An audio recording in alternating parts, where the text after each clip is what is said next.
వాక్యము యోమ్ దెబెరీం 17వ తారీఖు 9వ నెల 2025వ సంవత్సరం.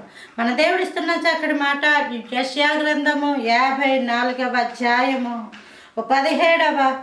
14వ వచనం. భీతి నీకు దూరముగా ఉండును, అది నీ దగ్గరకు రానే రాదు. భీతి అంటే అర్థం ఏంటంటే భయము. ఈ భయము అన్నది దగ్గరికి రాదట, అది దూరముగా ఉంటుందట. భయపెట్టే ఎన్నో సంఘటనలు ఉంటాయి.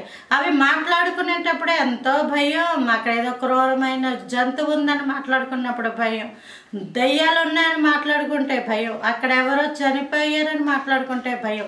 ఇవన్నీ ఓ పక్కన పెడితే దేవుడు మనకి తోడై ఉన్నాడు కాబట్టి మనకేది ఆయన చిత్తం లేకుండా రాదు.